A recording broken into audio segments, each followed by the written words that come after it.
Hi, I'm Greg Adamore, your host for Experts of Southern Nevada, where every week, every Tuesday, we have a guest come in and talks about real estate, the economy. We have attorneys, we have public accountants and tax advisors, and different people from the body of Christ that can help our audience with their daily financial needs.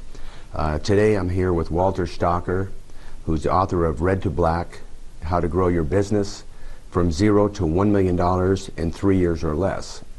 And I personally have a relationship with him. He does our accounting for our corporations and for several of my clients. I asked him an hour ago to come in, and he was gracious enough to come on in and visit with us. So I do thank you for coming down today, Walter, and sharing with our viewers some of the information that and some of the questions that the community may have regarding what you do. How long have you been a public accountant? 30 years. 30 years? I've done accounting for a long, long time. That's pretty longer good. than I care to remember. Yeah. And you work with Biz Accountants. You are the sole proprietor of the... Yes, I am, along with some of my family. One of my kids works with me, and my wife does some of the work as well. Oh, yeah. And I know your son William's also a realtor. He is, yes. Yeah, he's one of my Facebook friends, and I know another believer. Yes, he thinks the real estate is the way to go. Oh, yes. That's, he did not want to be an accountant. Oh, yeah. That was not his calling, I guess. I know it was about a year and a half or 2 years ago, I came to you for help, as several of my clients have, and you set up a corporation. Yes. And I know you did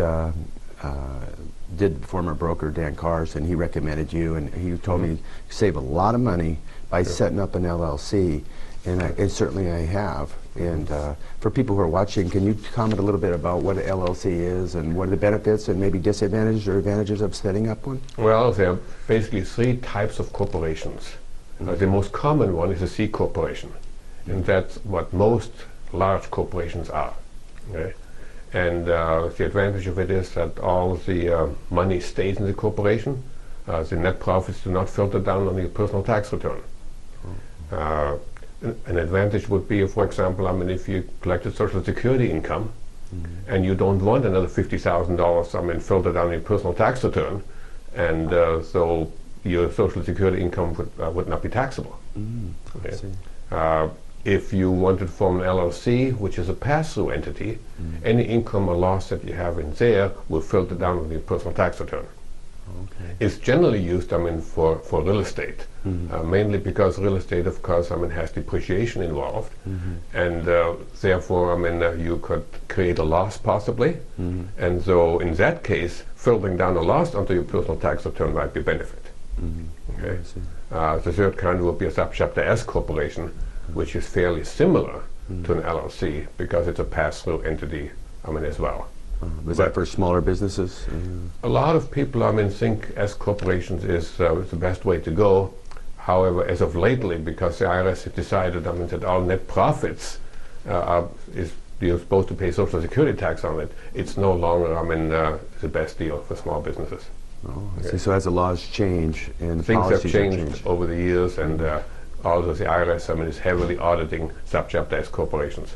Oh, I see. So it's good to know the trends. It's good to know the trends. And while you generally don't have to fear an audit, nevertheless, it's a lot of work and a lot of headache. Providing all the information that the IRS requires. it could take months and months, and in some instances years, to go through an audit. And if you can avoid that, why pick an entity that the IRS has targeted? Yeah, right. It's like volunteering for a tetanus shot. When you don't have it doesn't make much sense if you can avoid it. I noticed on the back of your vehicle it says incorporate or the IRS will eat you alive. Yes. And so you're trying to help people be educated in how they can protect themselves legally. Yeah. Most businesses really should incorporate for just that specific reason. Yes, there's a liability aspect, of course. And if you're sole proprietor and something goes wrong in your business, all your personal assets are on the line. Okay, and so why would you want to risk that? Businesses don't always succeed. Some of them fail. And if you fail and you've got a $100,000 bill sitting out there, your house, your cars, everything that you own is on the line. Oh, I see. If you're incorporated, it stops with the corporation. Oh, I see. It doesn't go beyond it. Oh, I see. So a small business owner, a contractor, or, pool company, a repairman, someone who has a truck, and maybe, God forbid, they get in an accident or they get sued by somebody, then they can lose their home. But by incorporating, they can only lose the business. Whatever there is, right? Liability is limited to the amount of assets of the business. So. And while most people have insurance, coverage for that, sometimes it's not enough. If you're unfortunate enough with a really bad accident and somebody dies, $50 million is not unheard of. Really? In a judgment of some sort. Oh, yeah. And who has got insurance coverage? of $50 million. Sitting out there. It just behooves yourself to protect yourself. And planning and consultation. Someone can contact you at the biz accounting and discuss their particular needs for their business, or if they want to defer income, like you said, they're on Social Security. You can give them some free advice. Yeah. See, every situation is different. People always come in and say, I want to be an LLC. But in reality, they may not want to be an LLC because their tax situation is different. Yeah. And so you really have to look at every situation differently, to make a recommendation. What type of entity, would be best. Right. There is some occasions where sole proprietorship may be appropriate, but for most businesses, it's not. The lifestyle that you can achieve by incorporating, it's just such a great benefit. Yeah. You can write off your travel expenses, part of your home office. Entertainment, and so gas mileage. All of those things, are written off in a corporation, and there's a reason why most large, business owners are corporations, because they get all the tax benefits. When you look at the benefits that General Motors have, a Ford, there's a reason why those are C corporations. Oh, yeah. They control the tax laws to a large degree. Sure. And as a small business owner, you get the same benefits that they get. Okay. Well, it's good to know that there's a champion of the little people out here that'll help us. Yeah. As far as corporate law is concerned, the big guys are the champion in that case. Yeah. But you can extend some of the same advantages to small businesses and the same protections if they just call you. Yes, the very same advantages a small business has as those large corporations have. Right. And we'll be sharing with the viewers at the end of the show that Walter at Biz Accountants, Walter Stocker, can be reached at 480-4341. That is a 702 area code, 480-4341. We'll share that at the end of the program. But what kind of charges are involved? Somebody wants to come to you and set up an LLC, maybe to protect their home, or maybe they had a short sale. And now they're getting up on their feet again, and maybe they're afraid that a judgment might follow them around, and they want to protect. Right. If they bought a new home for cash, or maybe a senior citizen bought a home, they got all their eggs in one basket. They can come to you, set up an LLC, get some good tax planning and good counsel. But what kind of money is involved in this? This is expensive. A corporation generally costs $500 to set up.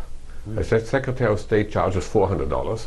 Okay, I charge nothing for the basic incorporation fees. But if a person needs other services involved in it, like setting up a Subchapter S Corporation, or filing a list of officers, or getting the business license, I do charge for that. Okay. And most of my clients pay me $100. If you have a corporation, you can use it to your advantage. If you operate as sole proprietorship, it's just very questionable that something could go wrong. And of course the tax laws are not on your side either. You start out paying a 15% self-employment tax. Yeah. Wow. As a sole proprietor. As for the Social Security aspect. Social Security, Medicare. And then you probably pay at least a minimum of another 10%, if not 20% above that. So you're paying around 30% in taxes before you get started. The corporate tax rate for most small business owners is 15%. Yeah. And the corporation allowed them to pay for a lot of the expenses that normally would be personal expenses. Right. And if they have assistants or secretaries or people that do work for them, they can also write off those expenses. And do they have to have a separate withholding or some type of? Or can they have an independent contractor versus an employee? You can have employees, but you can also pay your wife. As an example, for a small thing, you can pay your children something. You pay them $5,000, $6,000, and it's non-taxable to them. Oh yeah, is it under 6,000 or something? Under 6,000, and the corporation still can write off the expenses. Oh yeah. And so most small businesses don't pay a whole lot of income taxes. Now, if you want to incorporate Nevada, do you need to reside in Nevada? You do not. You can incorporate in Nevada and live in New York City or in California. As a matter of a lot of small businesses that operate in California incorporate in Nevada because there is no corporate income tax. Oh, I see. Yeah. And do they have to do business in Nevada? Or do some of their business operations have to occur within the state lines? Or? Well, they should at least open a checking account here. Yeah. And have, maybe, somebody like myself, to have, a business address. A lot of folks in southern Nevada, as you know, and our viewers know, that are upside down in their homes. Some of them have to start over. They've had bankruptcies or short sales or foreclosures. This is becoming a common thing. It no longer has the stigma that we used to associate with it. Right. If someone wanted to incorporate, is it possible for them to build their business credit separate from their personal credit? Definitely. A lot of corporations, do that. Oh. You have to get it done in Bradstreet rating. You have to build it. It takes a little effort, but it is not difficult to do. And once you have established corporate credit, you can buy under the corporate name. You can buy an automobile under the corporation. You can buy supplies out of the corporation, and anything you can imagine, you can buy with corporate credit if you give it a little time and build your credit. And then it will be separate from you at all times. Oh, right, yeah. And we know that that's very important today with the short sales and foreclosures. And we'll be having an attorney coming next week, so I want our viewers to make sure they watch this either next week or the week after. And a lot of people who are discovering that they can buy another home right after, the day after you do a short sale now. And if you happen to have what they call a Freddie Mac or Fannie Mae loan, there's a 2-year window instead of a 3 now. So they're making it easier for people to get back in the marketplace, get their credit reestablished.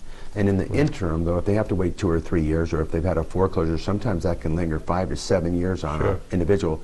They might as well come see you and set up a corporation and build that credit up while they're waiting to rebound from the personal damages that were done. And do you recommend that all businesses should incorporate, or select businesses? Or? I would say, I can't think of a single instance where a business, should not incorporate. Okay. It is very rare that the business, would be better off to a sole proprietorship.